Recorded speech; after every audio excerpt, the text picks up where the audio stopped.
I now hand the conference over to Mr. Abhishek Singhal. Thank you, and over to you, sir. Yeah, very good evening, and thank you for joining us today for Stride's earnings call for the second quarter and half year ended financial year 2021. Today we have with us Arun, founder and non-executive chairman, Dr. Anand, chief executive officer and managing director, and Badri, executive director and CFO, to share the highlights of the business and financials for the quarter. I hope you've gone through our results release and the quarterly investor presentation which have been uploaded on our website as well as the stock exchange website. The transcript for this call will be available in a week's time on the company's website. Please note that today's discussion may be forward-looking in nature and must be viewed in relation to the risk pertaining to our business. After the end of this call, in case you have any further questions, please feel free to reach out to the investor relations team. I now hand over the call to Arun to make the opening comments. Thank you, Abhishek, and good evening, everybody. I hope all of you are being safe in these circumstances that we live in. Before I start, like Abhishek mentioned, along with me today we have Dr. Anand and Badri, and also other members of his team to support us to address any specific questions. Given the situation that we were in the last quarter, especially being in Bangalore, which was a hotbed for the COVID cases in India, especially in the south of India, we were heavily impacted by intermittent disruptions in our manufacturing. But having said that, I believe given those circumstances, we have come out with a fairly steady set of numbers. Our strategy is in place, our order books are full. We had some challenges, as one would imagine. Our priority was for safety and health of our people. We are now pleased to say that our plants are back to normalcy and we are executing the plan. Consequently, you will see probably a shift towards H2. Some of it, like in the US market, would be driven by the fact that we've had improved market shares. You will also notice commentary for the first time that the company did have some challenges on a couple of its products, on its base products, which are the larger commodity products that we operate at the base of our pyramid. Having said that, we have leveraged our recent product launches in the US, managed to retain our fairly significant gross margin, albeit growth being tepid. We are very confident that you will see significant growth coming back in H2.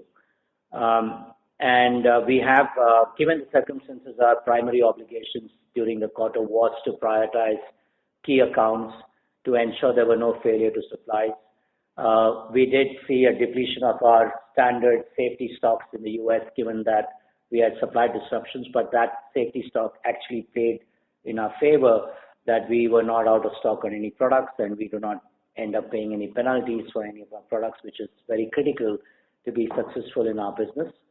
The dampener, of course, has been the other reg markets, and especially our businesses to Australia, which, as most of you know, have got significant flow-through margins from gross margins to EBITDA. That's been impacted by the fact that our dedicated Australian facility was the most impacted in the cluster of our manufacturing units.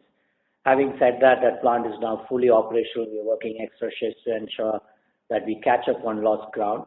And given all of these circumstances, we have, in my personal view, done fairly well coming out from very constrained situations that we all live in. I think that there has been, obviously, there will be focus on our US business. I'm very confident that we will meet our range that was guided. Our H2 will be a strong performance. Like I said, our order books are fairly comfortable and we are executing. Considering that now we believe that the COVID cases have come down significantly and we have taken additional precautions to ensure that even with fewer cases, we should be able to operate fully. We are quite confident that that is behind us and we should have good outcomes in the coming quarters. With that, I'm going to request Anand to give you more detailed opening remarks, and then Badri will comment on financials, and after that, we'll open the house for questions. Thank you all. Thank you, Arun, and hello, everyone. I hope all of you and your loved ones continue to remain safe and well during these challenging times. As Arun mentioned, despite COVID-19 related challenges, we have reported a steady Q2 performance. Southern India did see a significant surge in COVID-19 cases during this quarter that did disrupt our operations and impacted manufacturing and supply of products from our India sites. Manufacturing activity was impacted due to this intermittent shutdown.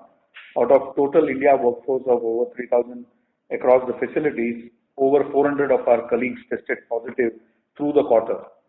We are also saddened by the passing away of one of our colleagues in our Puducherry plant who succumbed to the COVID-19.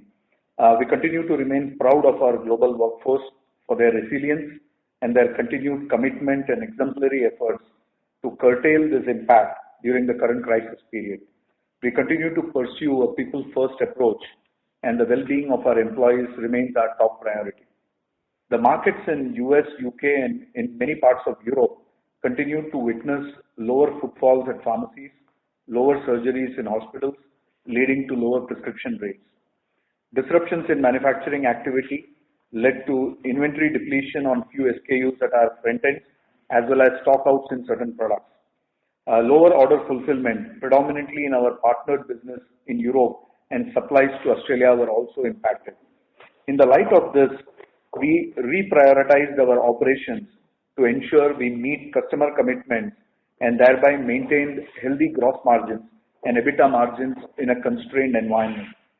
The reinspection of our Puducherry site has not yet occurred as the US FDA is yet to resume offshore audits. Despite these COVID-19 related headwinds, we expect a rebound in H2 of this fiscal year.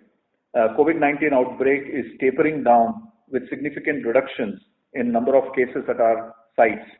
Manufacturing across facilities has since returned back to normalcy, and we continue to closely monitor the situation. We are pleased with the strong order book for other regulated markets, including our supplies to Australia.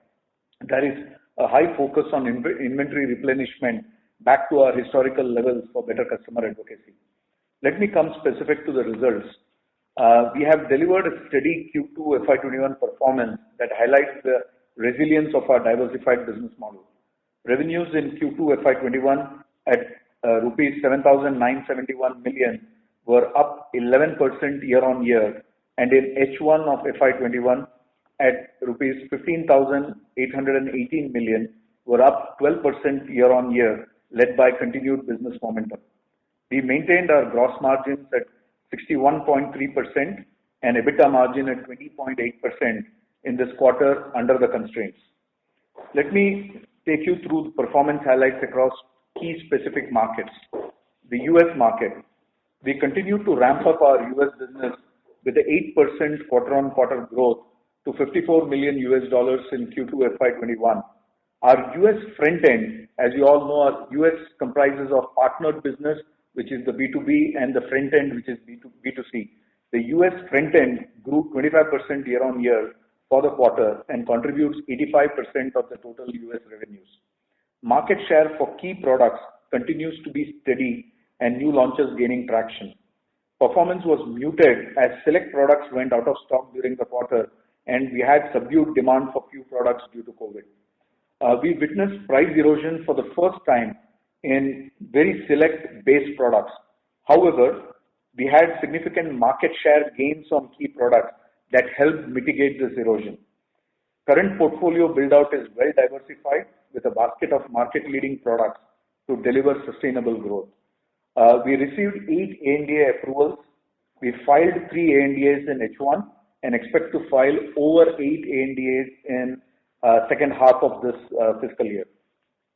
Coming to the other regulated markets, the other regulated markets reported revenues of $32 million in Q2, representing 30% of our Q2 FY21 consolidated revenues. The revenues for the first half H1 of FY21 stood at $67 million with a growth of 27% year-on-year. Temporary softness in UK and certain European markets, along with COVID-related plant shutdowns, led to lower order fulfillment for specific products in the other reg markets during the quarter.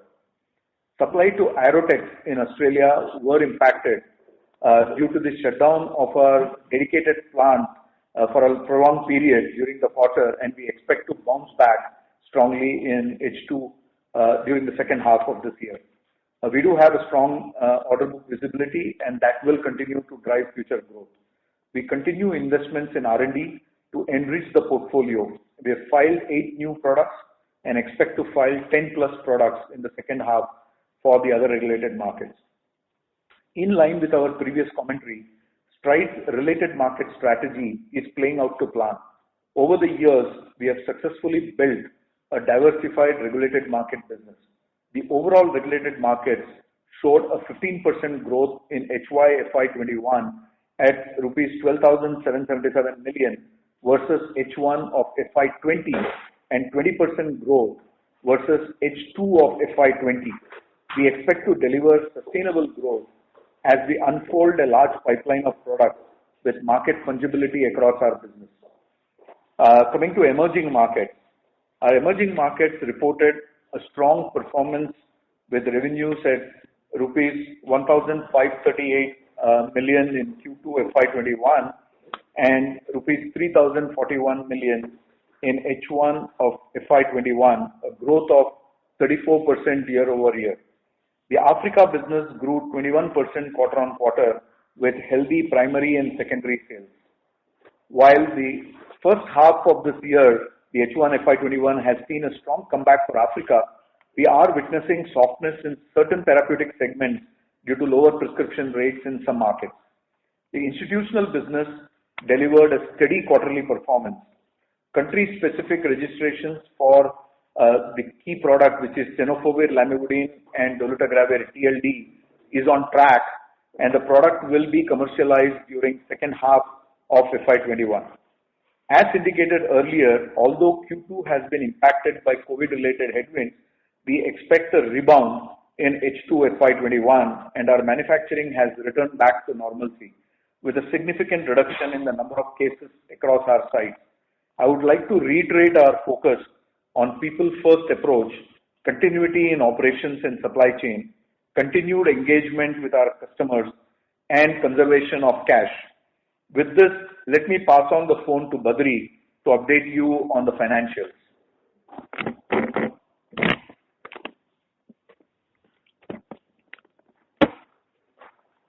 Good evening, ladies and gentlemen.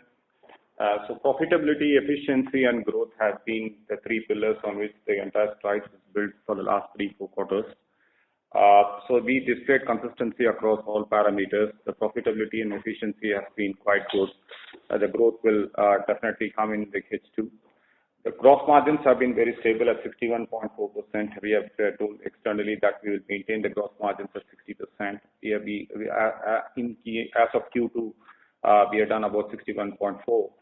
EBITDA margins, we have done about 20.8% for the quarter 2 and 20.4% on a half-year basis, 70 basis points expansion over previous quarter. The manpower costs have slightly increased, mainly because of our yearly pay hikes and also COVID-related insurance cost. We expect to be in the same percentage range. Operating costs are very stable. We had a reasonably good quarter in terms of cost management, and our R&D cost is about 280 million rupees for the quarter. And together on a first half, we spent about 530 million rupees. Depreciation and interest on a half-year basis is at a consistent trend. ETR at 6%. We had guided the market that we will be within the range of 10 to 12%. We expect to maintain the same outlook of 10 to 12%. Another pleasing aspect of this quarter is that we generated an operating cash of 2,694 million. We had payouts because of ranitidine returns to the tune of 1,200 million rupees. To reiterate, we generated 2,694 million cash on an EBITDA of 3,250 million as of H1. And we also spent about 1,170 million on capex, mainly on maintenance capex, as well as we also completed most of our expansion plans in West Palm Beach. And we also invested 1,653 million, that is 165 crores in biotech. We have said that we will invest 40 million over a period of 18 months. We have completed 31 million as of this date. The debt is very comfortable at 13 billion rupees. We had guided the market that it will be between 2 to 2.2. We are at 2 as of Q2. And I will also like to draw your attention to two important points from the SEBI results perspective. In Q2FY19, on a comparable basis, we had a write back of some of the obligations which are not required to the tune of 1,063 million. And if you see the comparable quarter, the investors have to take these into consideration to compare the numbers accordingly. And in Q1 FY20, we had an exception gain of 440 million rupees because of exchange rate impacts on positive exchange rate impacts on USD Australian dollar on the receivables on Aerotex. And broadly, the currency has stabilized at this point of time, and we don't expect any major movements from the current levels. So with this, I'll pass it on to Arun to give some updates on biotech and the injectable business. Thank you, Badri.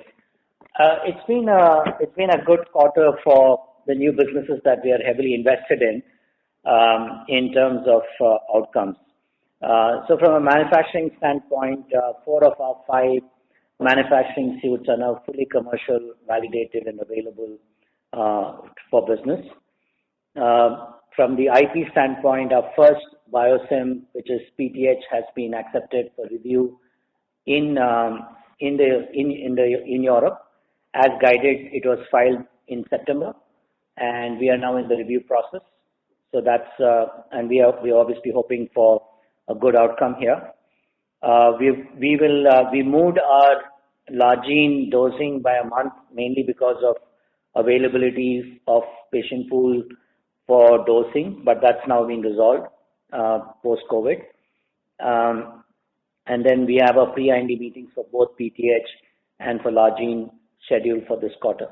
So we are chugging along on that front. As far as our vaccines project is concerned, we are building this block in record speed. We are on schedule to go on stream January 2021. Just to be clear that the last time we mentioned 60 million vials, which is effectively 500 million, approximately 500 million doses of liquid vaccines and 300 million of lyophilized vaccines, just for better clarity. We moved that to doses. We are in discussions with global companies to partner to develop vaccines, but we are obviously very selective about that partnership, and we are waiting for the right partner who's already at an advanced stage of having completed phase 1 before we take in those licensing. But I think during this quarter, we will have news flow around that. Now with that, I'm now opening the house for any questions, and all of us are here to address them. Thank you. Thank you. Ladies and gentlemen, we will now begin with the question and answer session. Anyone wishing to ask a question may please press star and 1 on your touchtone telephone. If you wish to remove yourself from the question queue, you may press star and 2. Participants are requested to use handsets while asking a question. Ladies and gentlemen, we will wait for a moment while the question queue assembles. The first question is from the line of Alankar Garude from Macquarie. Please go ahead. Hi, thank you for the opportunity. Arun, Anand, Badri, and the entire team, I hope all of you are safe and in good health. My first question is, if you look at our guidance of $240 to $250 million for US FY21, so that implies a quarterly run rate of about $70 odd million. And you had mentioned about the VA program starting to contribute from the second half, and which broadly in my view, would be about $10 odd million. So apart from the VA program, if you could help me understand what are the factors which will drive such a sharp improvement over the Q2 level? Thank you. I'll take the question. So yes, at the beginning of the year, we had guided towards the range that you mentioned, the 230 to 240 million US dollars range in the US business. But we also clearly, as we went through in Q1, did indicate that we were cautiously optimistic with some of the impacts that were coming from the COVID, with softness in the market. And at that point, we really did not know how much of impact we would have in our manufacturing facilities. Given some of these situations, are we on the trajectory for growth? The answer is yes. Would we be able to be in the 230 to 240? Probably not. It might be slightly around the 230 region. So that certainly would have an impact for sure. But our opportunity with the new products gaining traction continues. Our ability to gain market share continues. And we certainly seem poised for the rebound in H2 to be able to get us closer to that. Understood, Anand sir. And maybe just a follow-up to that, even for 230, so apart from VA program, if you could just help us kind of break that growth down in the second half. Yeah. So it is, one is the market share from our base products. Some of our base products, we've had an advantage where some of our competitors have had disruptions and we've gained market share. So that's one that will continue to play out during H2. We've seen that during this quarter. That will of course come into impact in H2. That's one. Second is the new products that we had launched earlier that continues to keep building on the momentum. That's the second dimension. And to the point that you mentioned on the VAs, yes, it was. Some of that was to play out in H2, which we still believe will play out in H2. So it's a combination of all the three that will help us progress towards that direction. Understood. And my second question, sir, you mentioned about fungibility of portfolio in your opening remarks. Now, barring this COVID-19 disruption in the second quarter, where are we currently in terms of progress towards maximization of our US and Australian portfolios in the other regulated markets? Yes. So we continue to progress on the portfolio maximization. As I said, our R&D focus on filings in the other regulated markets is on an increased level. Number one. Number two, we've picked up the filing momentum as I indicated just in my commentary just now. We've already had about 8 plus products filed, and we are going to file 8 products filed in H1, and we are going to file another 10 plus products in the other regulated markets. Now, all of these are coming in through maximization of the portfolio that we have with the IP from the Australia basket. And any ballpark number which you can provide as to how much of this maximization we have achieved till now, and how much can play out over the next few years? So we have significant leeway to do on filings in the other reg markets. So there's still a lot of headroom for filing. We will continue to focus on increasing our filings for the other reg market. If you recollect our commentary in the past, we said that the investment that we needed to do to file for the US, we are almost coming towards the end of that investment cycle. And all the investments in the R&D are oriented towards the other reg market. So there is a lot of headroom still for leverage of that portfolio, and we'll continue to focus on that. I can't give a very specific on how much percentage, but yes, there is a significant number of filings that will continue to happen through the second half of this year, but also into next year and so on. Okay, sir. Thank you and all the best. Thank you. Thank you. We'll move on to the next question. That is from the line of Nitin Agarwal from IDFC Securities. Please go ahead. Hi, thanks for taking my question. And on the T&D opportunity, two things. One is how competitive are we on this product, and what kind of opportunity, and what kind of addressable market size will we be participating in this opportunity? Yeah. So let me answer that in two parts. One is the T&D opportunity that we have currently now is with the WHO PQ approval that we have received, part 1. And because of the WHO PQ approval, we are now already filed dossiers for approval in countries that have WHO collaborative procedures for approval, as well as in countries in Africa that follow the NMRA, National Medicines Regulatory Agency procedures, which is individual countries where we need to file. And all of this have been done. We expect the approvals to keep coming during November and December, and we should keep getting those. And therefore, it enables us to participate specific to all the opportunities that come through the global funds into these countries. The second part of the TLD for us is the PEPFAR related area, and that is an area where we are looking to file. The work is progressed significantly. We will be filing pretty soon, and once that is done, then we'll also have the opportunity to participate in the PEPFAR related contracts. So the opportunity that will start off in H2 will continue through into the next year as well as all of these approvals come in place. And Anand, between the two, what is the opportunity size, addressable market for us to participate in rough sense? The addressable market from the WHO approval perspective is close to around about $200 to $300 million. That is the overall addressable market. And the PEPFAR market is another, at least another 200-300 million market.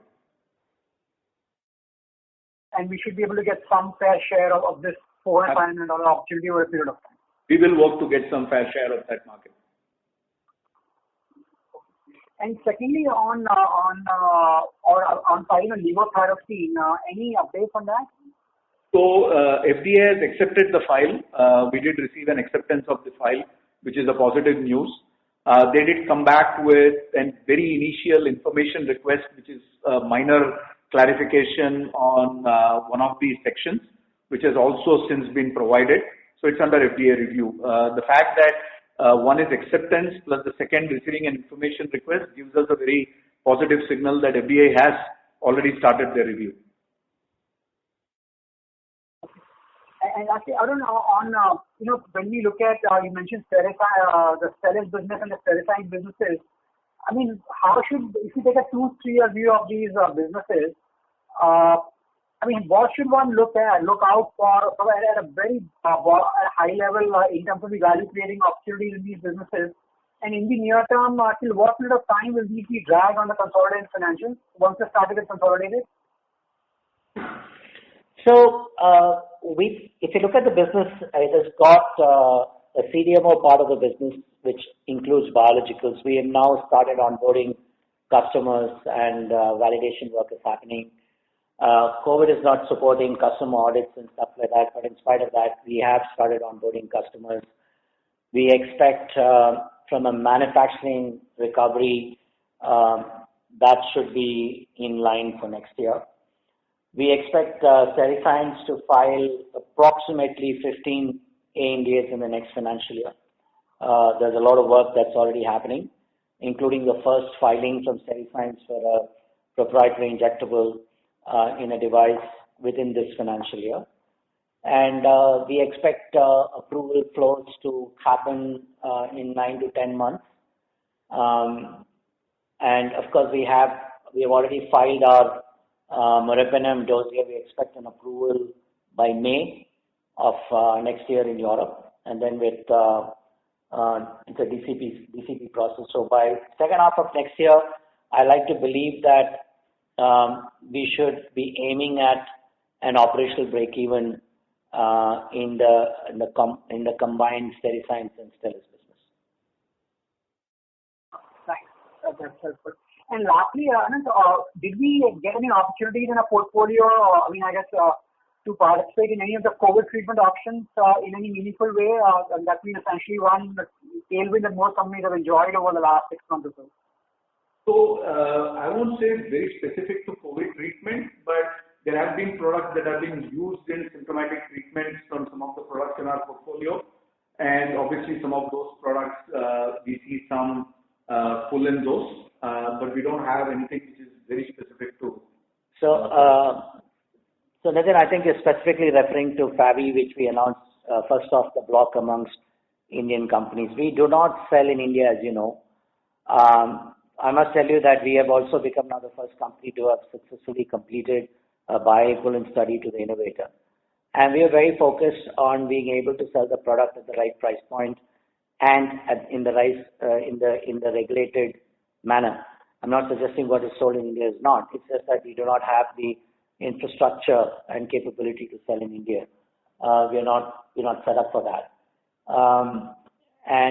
We just want some more clinical evidence to emerge, and there's a lot of work happening.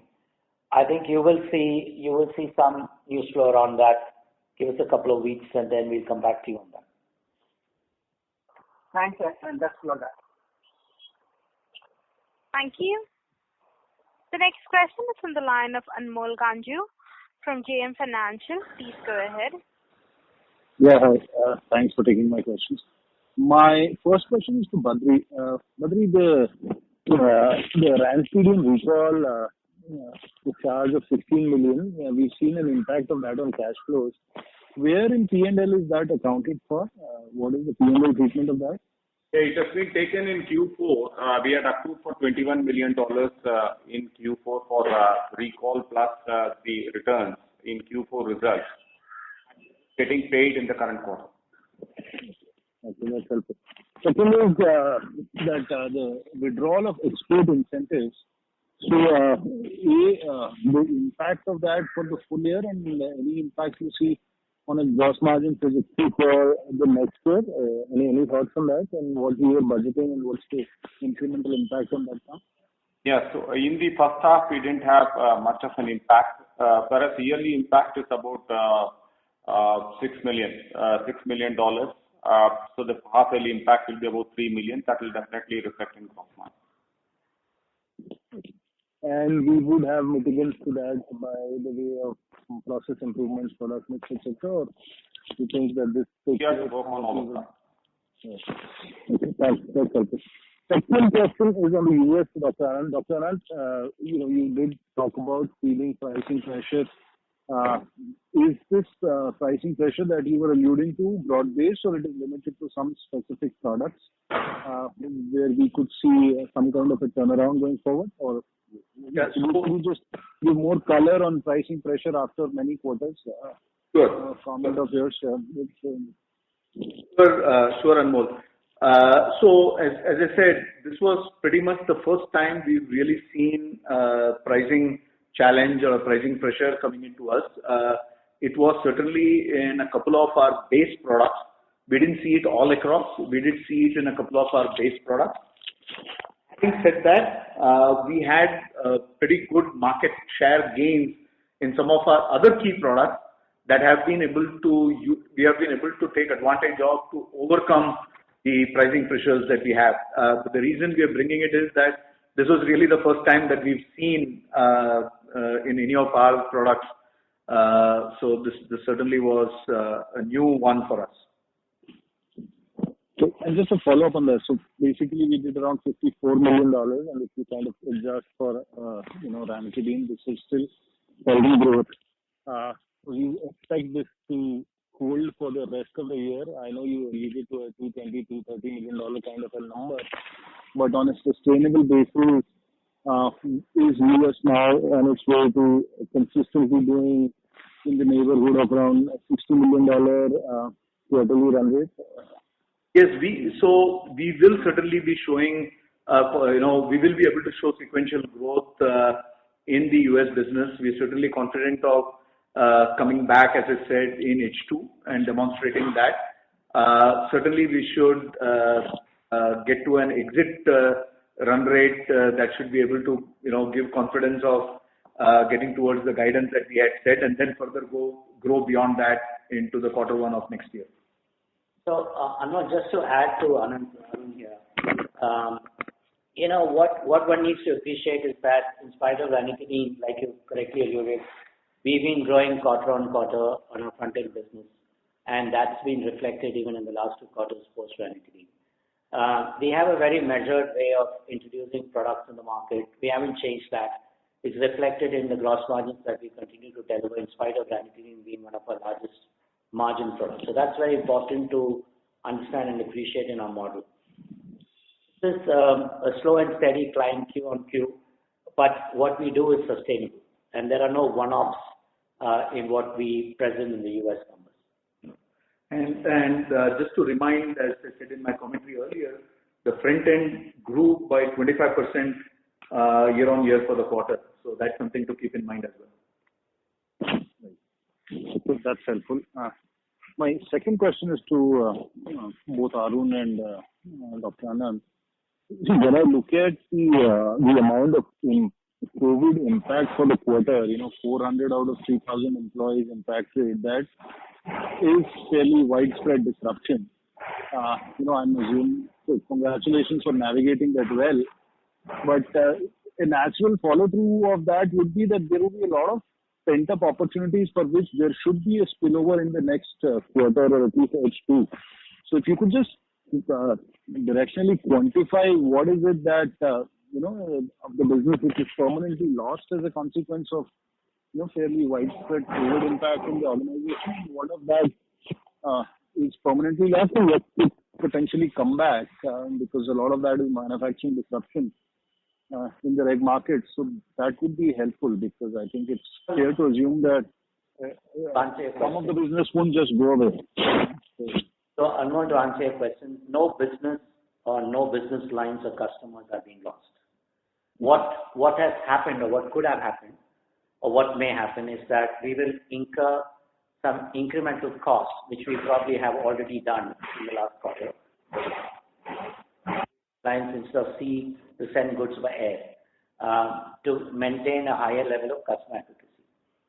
So there is really no loss, permanent loss of any business that has occurred. It's a catch-up that we have to do. And now that our plants are back to normalcy, we are very confident that H2 will start reflecting those actions that are already we are witnessing in our manufacturing operations. So we do not do any spot businesses as a company. Ours are all long-term contracts based on very measured approval strategies, launch strategies, and we do not do any opportunistic businesses. Thanks, that's helpful. And now moving on to the biotech part of the equation. So, we have around a 30 crore loss here. I know you alluded to some numbers in terms of, what our overall investment is going to be. But, what is it, the key monitorable that we should be looking at in terms of, this assuming the critical size that we have been excited about for some time. So, any key points that you would want us to monitor and, which could be around in any recent time frame nearby? As you see, you must appreciate that the biotech business is a high capex and extremely long gestation business. We are in the cusp of having completed that cycle. So the heavy lifting, the investment phase, we've taken all that hit, right? We are now commercial in 4 of our 5 suites. We are onboarding customers. This is a small operating cost structure, but a high capex structure. So it's very light on OPEX. It's very high on capex. We have completed the capex cycle. So as soon as you'll probably see OPEX leverage, this is a business where gross margins are significantly higher than what the company does today. And the line items on OPEX is very low. So the EBITDA margins are significantly higher, as is the case for most other companies. I think we are about 15, 16 months away before you can see the hockey stick situation in this vertical. And that's mainly to do with the work that we are doing in steady science, because that's the injectable business that will create quicker outcomes because the cycle time for approval. And programs like PTH, there's only one generic player in an $800 million product. So all of that adds this confidence that this is a business that will play out to plan. It's taking a lot more time than what one would like to see, but that's the nature of this business. It is a 7 to 10 year investment if you're a pure play regulated player. We do not have so much of an emerging market strategy, as you will know. So our products developed are for global standard. It takes time to develop products. Clinical studies are a little more complex, more expensive, and we are not capitalizing, and that's why you would see the losses. But I think an operating break even should happen fairly quick, followed by an EPS accretion in that 15 to 18 month timeline. Thank you. We'll move on to the next question. That is on the line of Vinay Bafna from ICICI Securities. Please go ahead. Thank you for the opportunity. I have a couple of questions. So, firstly, on the Puducherry plant, so I understand that we are awaiting inspection from FDA, and I think earlier you had mentioned that about 4 to 5 critical products are filed from this plant. As you've not seen any signs from US FDA for any re-inspection, there's a possibility that clearance for the warning letter on this plant may take some time. So, how long before these products lose viability or the criticality in the nature? I think you weren't probably very clear, so for Anand's benefit, I'm going to address your question. Puducherry has got only one critical product that is material. Everything else is not so important, and we have otherwise found another home for it. And so we are not so much concerned about it. The one product that is very critical continues to be in a CGT category in the FDA for the last 4 years, so whenever CGT started. We have a few queries that the FDA has asked us to do. We are continuing to do that work, so that means we are engaged with the agency. We are hopeful that the recently received closure of inspection from Europe for the site after the FDA events would be a document that we could provide to the FDA. FDA has asked us to give us more information around that, which we have, and which we will provide as a supportive, and to see if we can try and get an approval quicker. But outside of that one product, nothing is material or that has already not been mitigated. If you recall, when the warning letter was issued, we did mention that we will take those products to other sites. Anything which is material will be taken to other sites, which is what we have done. All right. Thank you, sir. Another question that I have is on the sales part. So I understand that we we're going to commercialize the vaccine part of the business sometime in January 21, and we have a target of operational break-even and H2 22. How important is the whole vaccine portfolio or the vaccine manufacturing unit to perform with COVID for that break-even? I mean, how critical is that? It is not. So, just like I mentioned to you, that the vaccine, my indicative timelines that I mentioned today were the same that were mentioned even before we decided to set up the vaccine line. So the vaccine is potentially just accelerates that timeline or creates a different opportunity. Also, for clarity, we have never said that we will be manufacturing vaccines by January. We said our site will be ready. We are working with partners. It's a function of getting the right partner. It's a function of the partner getting the right clinical outcomes on a COVID product. So before we get super excited that we have 500 million doses and we can potentially produce $1 billion worth of vaccines, I think we should just be realistic that the vaccine block is designed in such a manner that it can produce vaccines, biologicals, or other injectables. And we do not make certain types of vaccines like live vaccines or mRNA vaccines for this particular reason. So I would like to believe that this gives us an additional opportunity, but this is not the pivot for that platform.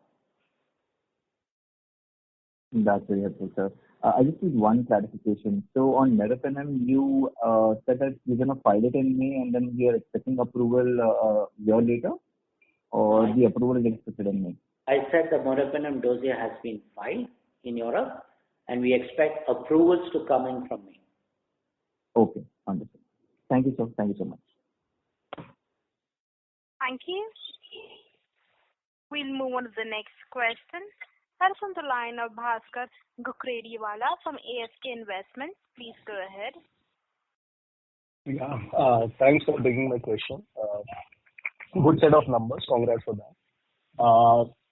Just wanted to understand a couple of things on the US portfolio. What is the price erosion, if at all, we are seeing on the portfolio as of now?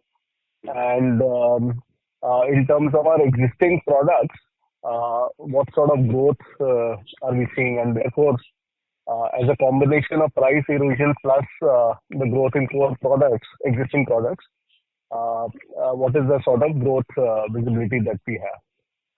So as it relates to erosion specific to products, we don't close those. We appreciate we can't get into those granular details. In terms of growth, we've said that some of our critical products have had a jump up in market share, and the jump up has been pretty significant, and that is going to help us to continue in our growth trajectory to get the overall business growth that we said. We talked about the US and the other regulated markets put together, the regulated markets growing at 20%. So the market share gains will help us in that trajectory. Okay. Just to broadly understand, I understand that you would not like to talk about specific price erosion, but broadly in the US market, has the price erosion largely come down? Would it be more in the range of 3 to 5%? I think you should take this in the spirit of our communication, open communication. We have been consistently saying in the last 12 quarters that we have no price erosions. That's a statement of fact. In this quarter, we have seen for the first time price erosions on a few programs, 2 or 3 products. Said that when there is no erosion on gross margins and there has been growth, you will understand that there has been price opportunities or increased market share that have also occurred. So it's a combination. We are just making a statement because we provide a lot more granularity around price erosion, because if you have checked Symphony for the last 12 quarters, you will not see any price erosion from us. And if you check now, you will see. So that's the reason why we've been upfront with this information. But that doesn't mean that the business is at risk or the growth is at risk. It's contrary. We are saying that in spite of that, we have maintained our margins and we have increased our growth. Sure. Got it. Sure. Thanks so much. Thank you. We'll move on to the next question. That is on the line of Tushar from Motilal Oswal. Please go ahead. Yeah, good evening. Just on this, given that the number of employees that got impacted by COVID, so you would have spent some amount one-off that kind of. Sorry to interrupt, Tushar. Sir, there's a lot of disturbance from your line. Am I audible now? Sir, there's background disturbance from your line. Yes, sir. Please go ahead. Sir, it's not clear, but you're audible. Just would like to understand, given the number of employees that got impacted by COVID, so was there any one-off incremental expense associated to that in this quarter, or we'll have it in the coming quarter? Yeah, so we have taken insurance for COVID for employees. It's about overall in the investment results. It's about $2 million. Got it. And just on this net debt number, so any guidance would you like to give by end of FY? So we've given a guidance that will be between a 2 to 2.2 range. So our net debt is at 13 billion rupees, and we hope to maintain that range. Okay, that's it from my side. Thank you. Thank you. We'll move on to the next question. That is on the line of Tushar Bhora from MK Ventures. Please go ahead. Yeah, thank you so much for the opportunity. So you mentioned a couple of times in the presentation as well as on the call on product stockouts, or supply-related disruptions which impacted your portfolio. Just want to understand if there was any penalty or any kind of payouts related to that, or if you could quantify the total opportunity loss for us relates to these product stockouts. across markets? So, yeah, we did have some very marginal impact on penalties, nothing very significant to report in it.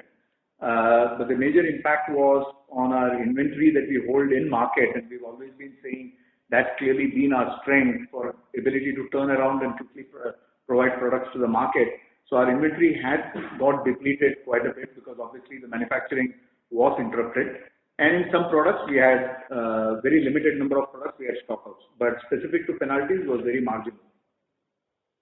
And if we see, just to follow up on that, we see about, I think about 150 crores inventory rise in September over March. So we are saying that probably the inventory levels should have been much higher, or has this just been recouped towards the end of the quarter? So this is more accounting, and Badri will explain. Badri, you want to take it up? So there are three factors contributing to this. One is that there is an increase in the front-end inventory. We have to replenish the stocks, and we have to keep more inventory in the front end. So we change our norms. Second is in terms of consolidation of our German business, which we acquired in last year. We started consolidating from the current year on. That also contributed to the increase in the inventory. Plus, there have also been some increase in the manufacturing inventory just to fill in the stock to take.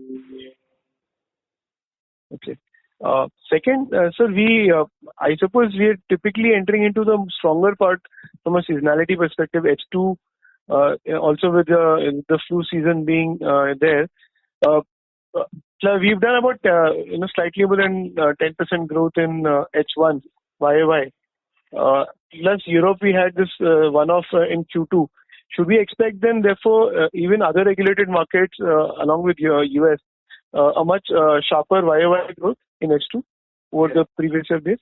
We certainly expect the other reg markets showing a better growth in H2. You're right.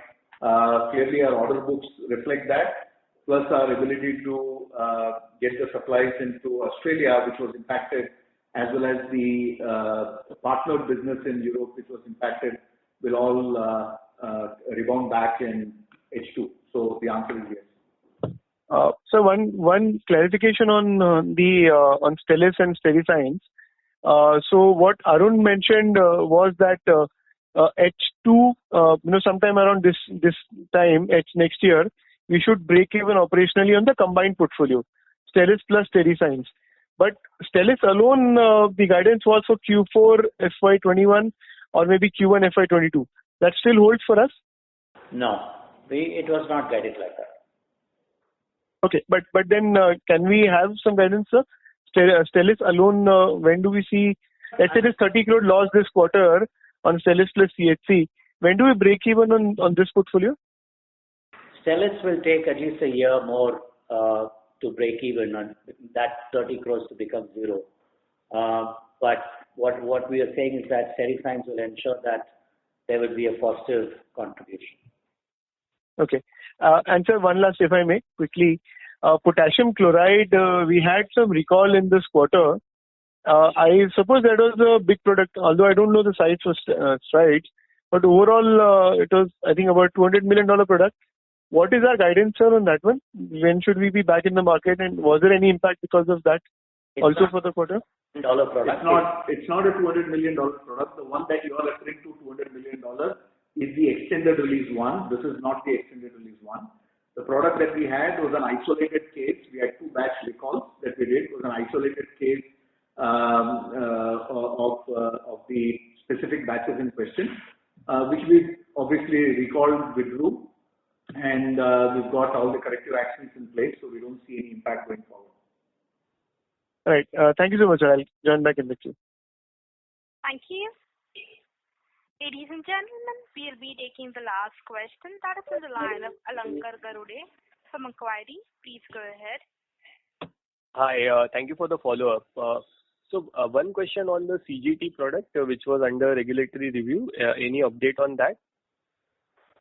So we continue to do the work that FDA has requested. FDA had asked for, given us a deficiency that we needed to respond to. All the work that we need to do to respond is in progress. And as soon as we complete, we hope to respond back to the FDA and continue the review of that. Any broad timeline, sir, for how much time would it take for? A little early at this time because the work is an extended work that we need to do because it has some bioequivalence component into it, and therefore it will take a little. We can probably give a little bit more granularity maybe in a quarter or two. Understood. And secondly, sir, when do we expect consolidation of Steriscience and Stelis with Strides? I think last quarter we had mentioned at least for Stelis fourth quarter or first quarter of FY22. Yeah, we are still maintaining that. Okay. And finally, how has the capacity utilization at our Singapore as well as the Florida facilities moved in the last 1 year? And so, assuming we exclude this recent disruption, where do you expect it to be in the next maybe 6 to 12 months? So, Singapore facility is currently at about 50% utilization, and we expect with more of the product transfers that will happen, that will step up and go up. In terms of the West Palm Beach facility, we should start commercial product supplies beginning in towards the end, either in December or early January. We are waiting for the CD30 grant from the FDA for product transfers that we have done for the first product. There are subsequently several other products that are in various stages of CD30 filing.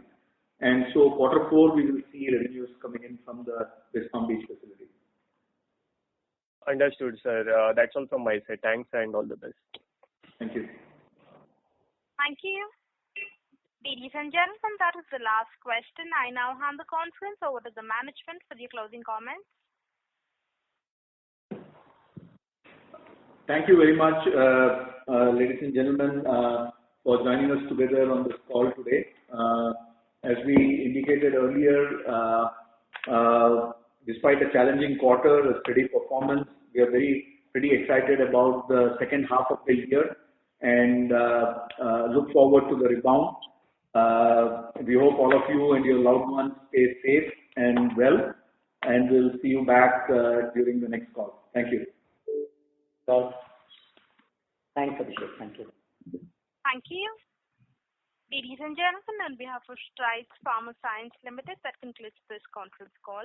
Thank you for joining us, and you may now disconnect your lines. Thank you.